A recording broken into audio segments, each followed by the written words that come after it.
every year, the President of the United States addresses Congress and the nation with a speech called the State of the Union Address.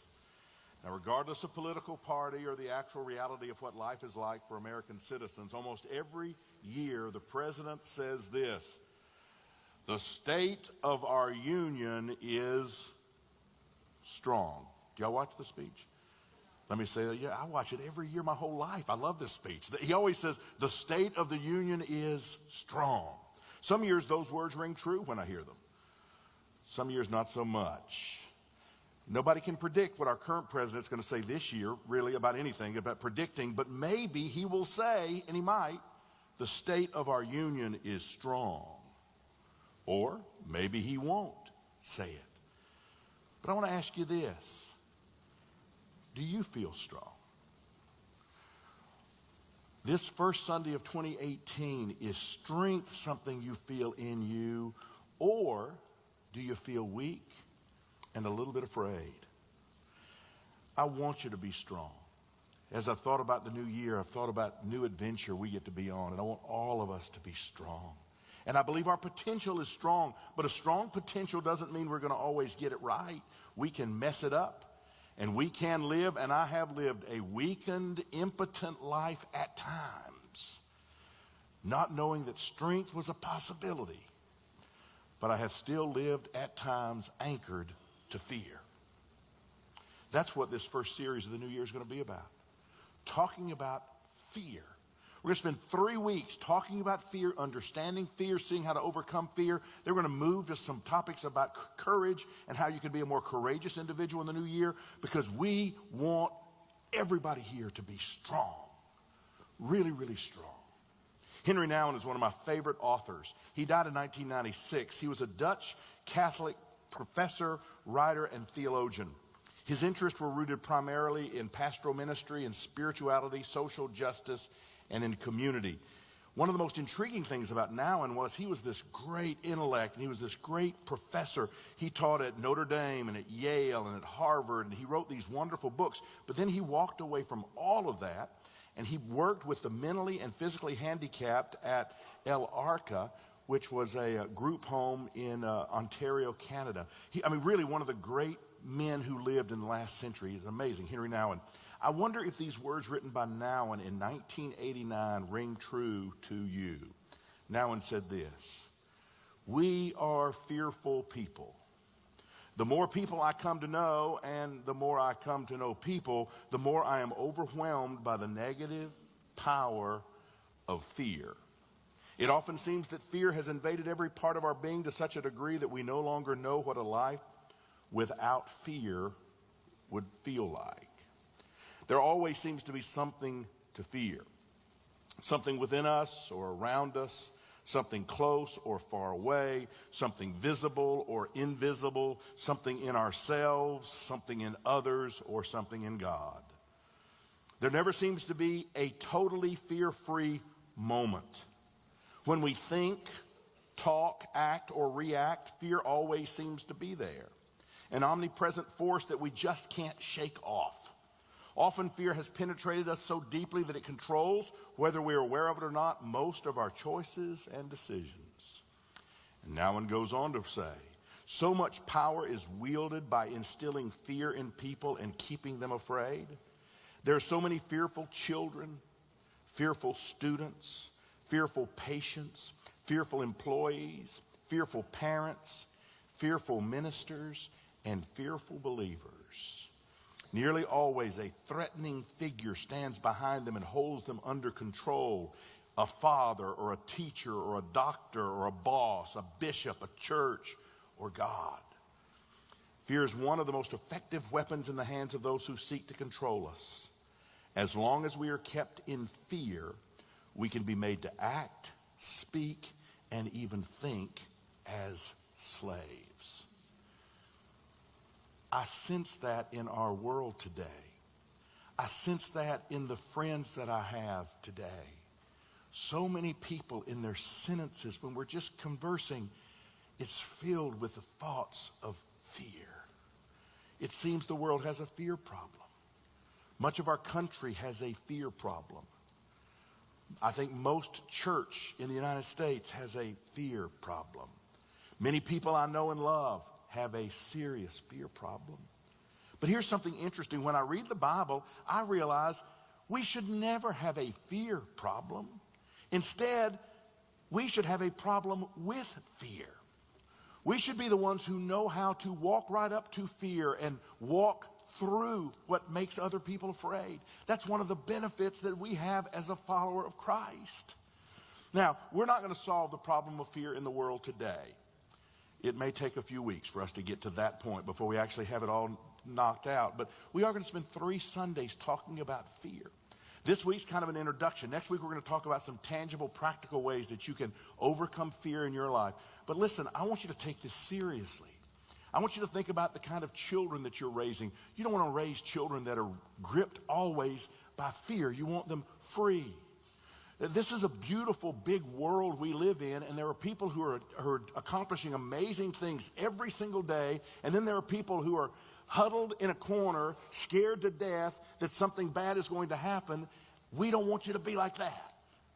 We want you to know that God is with you, God is for you, not against you.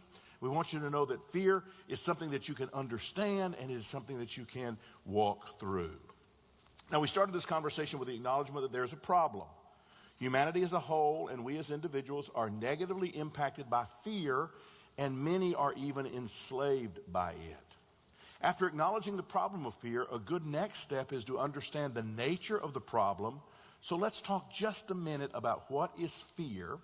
And I want to talk about it from the Bible perspective, give you some understanding of what the Bible says about fear, and then I want to talk to you from a perspective of what the latest understanding from science is about fear, okay? So I want you to get kind of an understanding.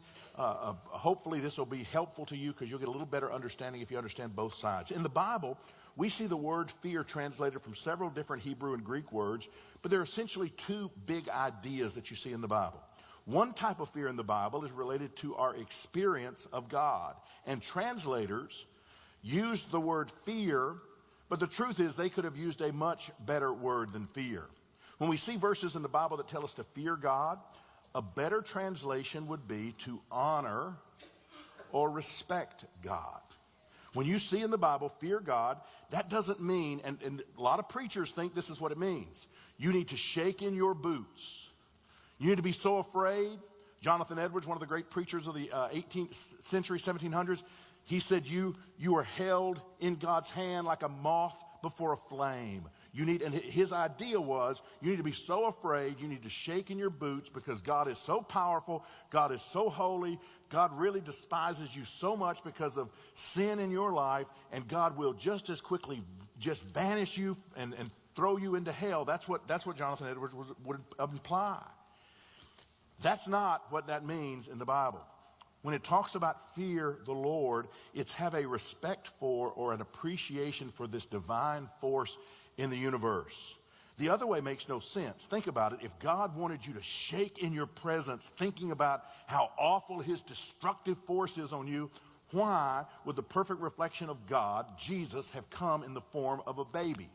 And why would he have died at the end of a Roman spear?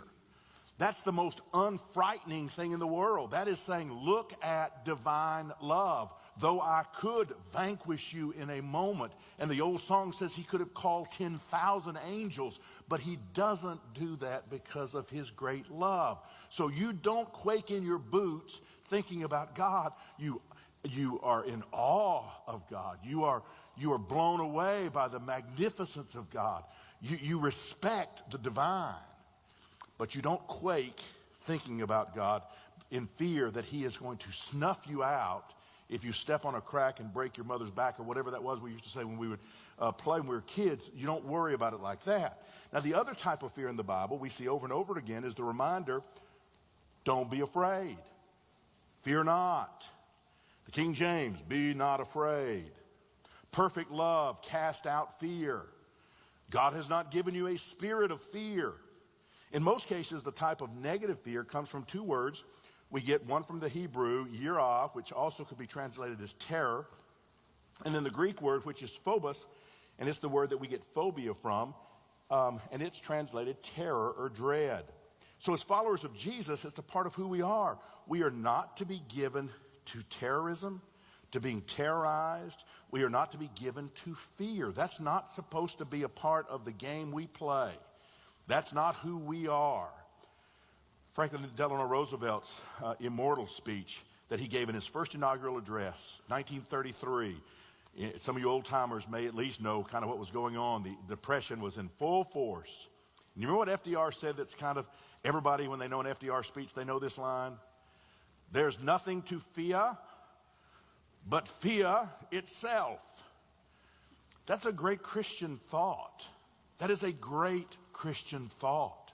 We don't have to be afraid. Fear is not our game. That's not the game we play. That's not where we live. Our kids don't grow up thinking that fear is what it's all about. That's not the way we do it. 2 Timothy 1:7, the Apostle Paul says this in one of the most beautiful scriptures you'll ever come across. God hasn't given us a spirit of fear, but a spirit of power, love, self-control. When I see someone who is a follower of Christ, that's what I see. I don't see hand wringing. I don't see, oh my gosh, what's going to happen? The wrong party's in the White House now.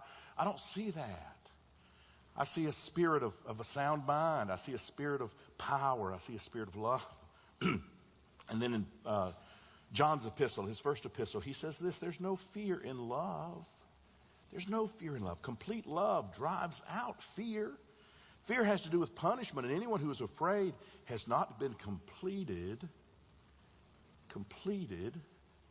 in love.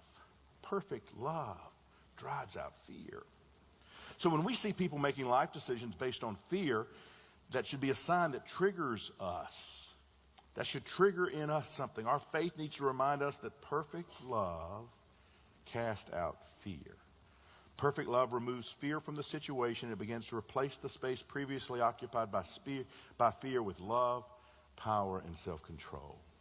So that's kind of the introduction to just kind of what the Bible says about fear. We're going to get a lot more into that. We're going to spend one whole Sunday talking about some wonderful parables and understandings of fear that's going to be very helpful to you. But what about science? Does science teach us anything about fear? I thought I had a pretty good understanding of what scientists understood about fear, but brain research is moving so very fast. And we understand much more at the beginnings of 2018 than they were even writing about at the beginning of 2017. It is amazing. And of all emotions, fear is the one that probably is best understood by scientists. That's true because fear isn't only an emotional response to a threat.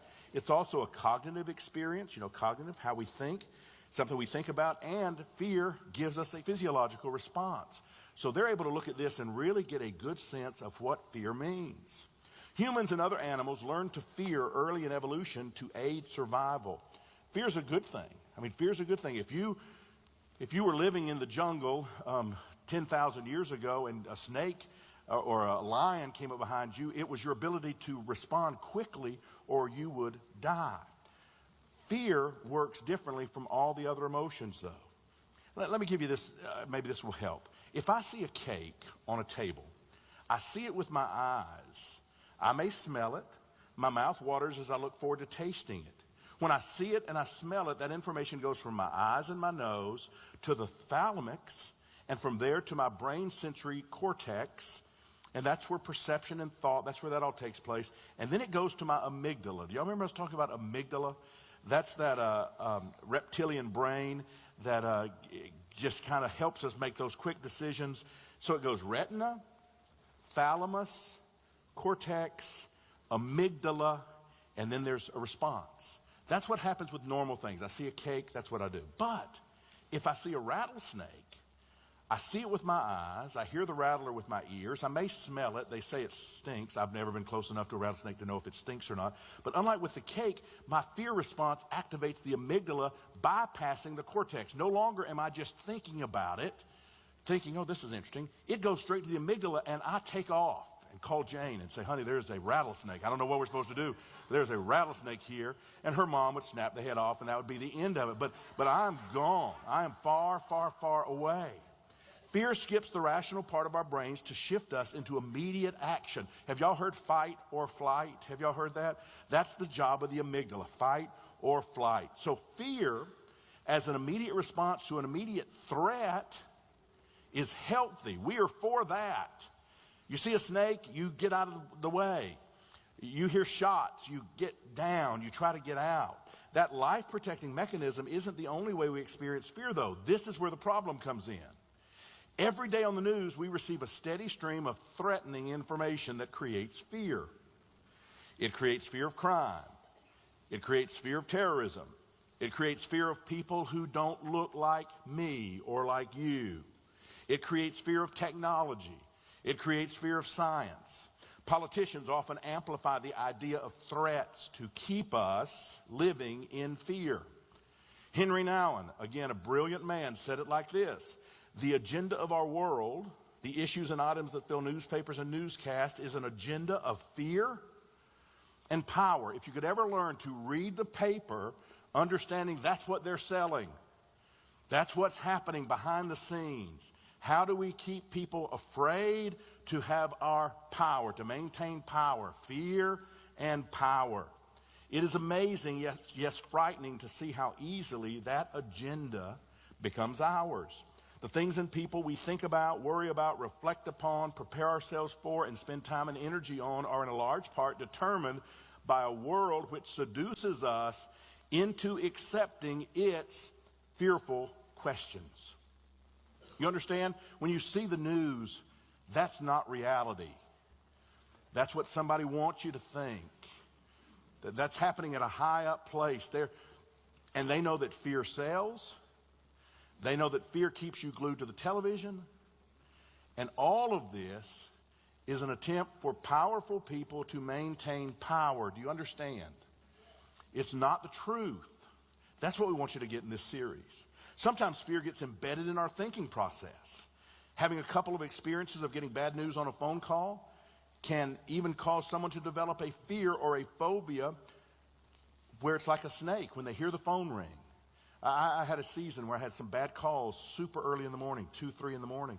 And so now when the phone rings, I immediately go to the worst case of what this might be. And sometimes it's nothing. Sometimes it's a wrong number. Sometimes none of that is a bad thing, but it can cause it to be embedded in your mind.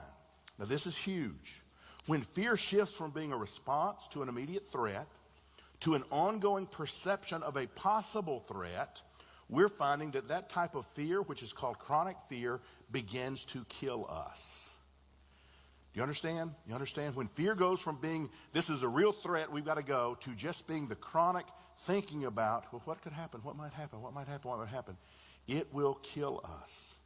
Scientists at the University of Minnesota studying the effects of living in fear found that the long-term consequences of this chronic state of fear includes fatigue.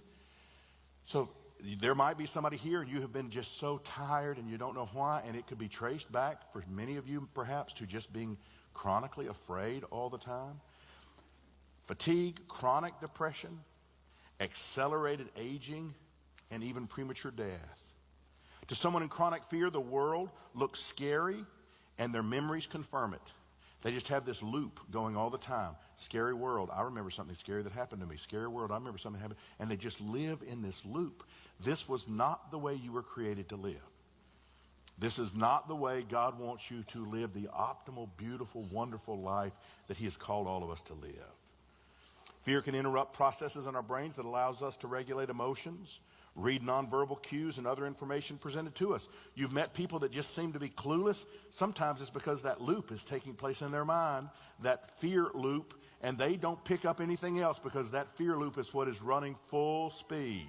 This impacts our thinking and decision-making in negative ways, leaving us susceptible to intense emotions and impulsive reactions. Now, that's the science, what science says about fear. So we got it. The Bible says, don't fear God, respect, honor the divine, and oh, by the way, these things everybody else is afraid of, don't be afraid of those kind of things. And then science says fear can be very, very good, but it also can cause you to jump right past the logical thinking brain, and you can begin to do things that are totally irrational. So I want to get to the next little part. How do you begin to solve the problem of fear? We're just going to scratch the surface today. Now, a big chunk of what harmful chronic fear includes is a feeling rather than reality. People feel something rather than know something. Now, there are times when you need to trust an intuition. If you are a logical, rational person. I'll give you an example. My wife and I, we shop all over Atlanta. We know where it's good to be, where it's not good to be, where if there's gang activity, we know that's not where we want to be. We want to be over here. But there have been a time or two when Jane has gone to Walmart, which is on Cleveland Avenue, and she has pulled in, and then something has said, an intuition has said, not now. Something's not quite right in the situation. Something just feels a little off. I totally trust her. When she comes home, I don't say, well, you're silly. You should have just shopped. I say, well, I'm glad you did what you did. It's very, very good. Do that. There have been times that I have been heading home and thought, I need to get some gas, but it's 10:30 and stopped at this gas station. I don't know if I want to do it at 10:30 at night. I would prefer to do it at 7:30 in the morning. Just a little check. I'm not talking about those things. Those feelings, that's kind of a synchronicity. That's intuition. There's good there. But when people let their feelings, which are not geared to anything close to reality, rule their life, and if Jane was saying every day, I just don't know about that. I'm not going to that Walmart. I'm scared of that Walmart. I don't think that's a good Walmart. I don't want to go to that Walmart. It's like, well, that wouldn't be good.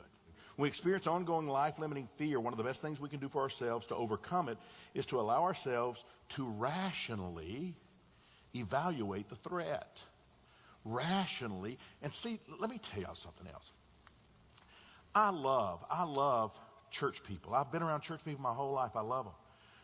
But we don't have to be afraid of things that are rational. There's a lot good about rational thought, you know? I mean, there's a lot. We wouldn't be a scientific community if we didn't have rational thought. We wouldn't have electricity if we didn't have rational thought. We wouldn't have a cell phone if we didn't have rational thought. Don't be afraid of being rational. Don't be afraid of facts. Don't be afraid of science. Don't be afraid of those things. God is not in competition with science. God is not in competition with rational. He's not. Let me say it again. To overcome this chronic fear is to rationally evaluate the threat. Remember, fear bypasses the rational part of our brain. So you want to slow it down. You want to say, wait a minute, let me think about this one more time. If we can allow ourselves to be mindful and bring rationality to a situation, we can save ourselves from the damage that comes from living in fear. Bruce Schneier is a computer security expert who's spending his life working to understand security-based risk on the likelihood of perceived threats. So I thought this was interesting. He said this: we tend to exaggerate spectacular and rare risk and downplay common risk. Here's what he means. Flying, I know some people, Susan Vost, I didn't mean to say that. I know some people who are afraid of flying. They're afraid of flying because they have not flown. When all the rational studies say it is the safest way to travel in the world. The safest way to travel in the world. I guess maybe a mule might be safer, I don't know. But I know when you look at cars and trains and planes, planes are the safest way to travel. Why is that? The unknown is perceived to be riskier than the familiar. I read this today. I thought it was interesting. Data from the National Highway Traffic Safety Administration. I was looking at this morning. This is in 2015. There were 32,000 fatal motor vehicle accidents in 2015, 32,000, that led to over 35,000 deaths. Now, this is in America, 35,000 deaths, 32,000 fatal motor vehicle accidents.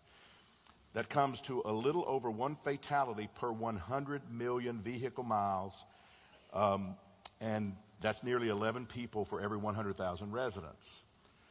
Contrast these numbers to the U.S. airline accidents recorded in the National Transportation Safety Board. In 2015, preliminary statistics revealed a total of 27 accidents, not 32,000 fatal accidents, but in the United States, 27 accidents, and none of those accidents led to a fatality. Zero. The president recently tweeted that, we had a great year last year and had 0 deaths in air traffic, which is true. But we had none in 2015, we had none in 2014, and we had 4 in 2013, and we had none in 2012, we had none in 2011, we had 50 in 2010. Do you understand? It is almost never fatalities in air traffic in the United States, and yet some are more afraid to fly than they are to drive. People fear kidnapping by strangers. But all the statistics show if you're going to be kidnapped, it's primarily going to be by somebody that knows you, not a stranger. And it primarily is going to be a child that's going to be kidnapped by a family member. Personified risk are perceived to be greater than anonymous risk. When we can tie a name to something, we're more afraid of it. Bin Laden, we tie a name to that. If it's just an unidentified risk, not so much, but a name, personified, that's something. People underestimate risk in situations they do control, and they overestimate them in situations they don't control. So, like I went skydiving with my friend Rick Griffin one time, and I don't fear skydiving anymore. I felt like I was in control. It wasn't that big a deal, but people who don't want to feel out of control, to them that would be a very scary thing. My dad, Daddy Ray, he was called Daddy Ray here for 25 years. My dad is, to me, one of the smartest men in the world. But he and I were at the Varsity several years ago. We're leaning against the counter trying to think what we're going to get. And my dad, when I was a kid, used to take me to Atlanta all the time. We lived in Riverdale, but he would take us to Atlanta. This is in the 70s. We would go to Piedmont Park, and we would walk around and look at the hippies back in the day. That was like a treat. You want to go see the hippies, and we'd go look at the hippies. And that was interesting, And he would take me to the seedy part of Atlanta. There was a seedy part, and right outside the church, Stewart Avenue. That was a big, y'all remember, that was like, come to Stewart Avenue. That was something. But we were just all in the middle of that. We'd walk up and down Ponce de Leon. We were all in the middle of it. So I'm talking to my dad, and I said, isn't it interesting that Atlanta is actually safer now than when you used to take me in the 70s? And you know what he said? There is no way. Now, this is my dad, Georgia Tech, smartest man that I know. And I said, Dad, I promise. That's the truth. He said, there's no way. So I pulled up statistics. Do we have some? Let me see if we have that. This is starting in 1960. This is homicide rate in the U.S. You see where it's peaking? It's peaking in 1972. And then it begins to come down just a little bit. And then in 1980, there's a little high. And in 1990, it's kind of high. You see where we were in 2014? We are safer now, safer than we were in the 1970s and in the 1990s. Would you have guessed that? But what happens is we skip any kind of rational thought. Jane and I went to Chicago recently, and Neil. Jane and Neil went to Chicago, and we had people come out of the woodworks who live in the suburbs who said, you need to be careful when you go to Chicago. It's like, why? There's all those murders there. It's a really big city, and it's got murders, and it's mainly gang-related murders, but can I tell you something? It's the cleanest city I've ever been to in my life. It was the nicest, most hospitable city I have been to. A couple of years ago, we were going to go to Europe. People with great concern, family members outside of the perimeter, they come and they say, please don't go to Europe. It's just not safe to go to Europe. Why do you say that? Well, you saw there was 50 people that were killed in Paris in that terrorist act. It's just not safe to go. It's like, do you know how many people live in Europe? Do you know 50 people dying in Europe is bad? And if you were one of those, it's bad. But do you know that that's not going to keep us from going to Europe because one terrorist act happened over there? But people don't use their rational thinking. People talk about African Americans need to get their house in order. Do you know, have you ever looked at the statistics on black crime? Has anybody ever heard that? Can I tell you something? Blacks kill predominantly black people. Whites kill predominantly white people. It's almost identical. The statistics are almost identical. You kill the people that you're closest to. That's crazy. But most of the homicides that happen inside the context of relationship. And so in African American communities, African Americans have a tendency to kill African Americans. And in white communities, white people have a tendency to kill white people. That's how it works. But that's not what we believe. You have to look at data and understand it's not that way. Local news is especially effective at programming us to feel fearful about things that are extremely unlikely to harm us. Local news reports rare risk, but it's something that kind of gets us. Do you know that almost always, if there is any fire anywhere around a city, that leads the local news? Why? Because it's video footage that kind of grabs you. Now, it may not mean anything. It might be just a house that burned up, that nothing mattered about it. But if there's a house fire, and it's dramatic, and they make sure that they show that. There's an adage in news that says, if it bleeds, it leads. And they always try to get you with fear, try to get you to hang on. This is terrible. But the things they say are terrible. There's very little chance it's going to ever happen to you. If it's on the news, it's almost always a waste of time and an energy to worry about it. It's almost always a waste of time. I have a simple truth that helps me avoid falling into fear. If somebody tries to sell me fear, I stop shopping. Because it's an easy way to manipulate weak people. And we're not weak people. We are not weak people. If a preacher on TV tries to sell me a bucket of freeze-dried food to help me survive the end of the world, I laugh for a moment, and then I change the channel. Because that's silly. That's silly. We had a small group at our church years ago. We had a small group. Remember when Y2K or whatever that was? Remember that? We had a small group. It's one of the greatest small groups in the history of the world. And then they got on that. And everybody started stocking their cupboards to survive Y2K. And Jesus somehow got lost in the whole deal. And everybody got these cupboards. And January 1st came and it went. And it's like the small group disappeared over time because it was just silliness. Silliness. If a politician tries to get me to fear people from other countries or people who don't look like me, I stop listening. Because there are beautiful people in every nationality, every race, every type of people, and we don't live our lives based on fear. Now, this is only the beginning of the study of fear. Next week, we're going to talk more about what we can do to combat it. So please don't think we had any answers today, just a touch.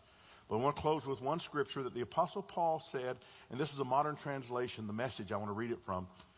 But the Apostle Paul said something in Philippians that is just a test for what you let go in here, and especially when it is subjective stuff that's intended to make you afraid. Paul says this in Philippians 4:8. Summing it all up, friends, I'd say you'll do best by filling your minds and meditating on things true, noble, reputable, authentic, compelling, gracious, the best, not the worst, the beautiful, not the ugly, things to praise, not things to curse. Put into practice what you learned from me, what you heard and saw and realized.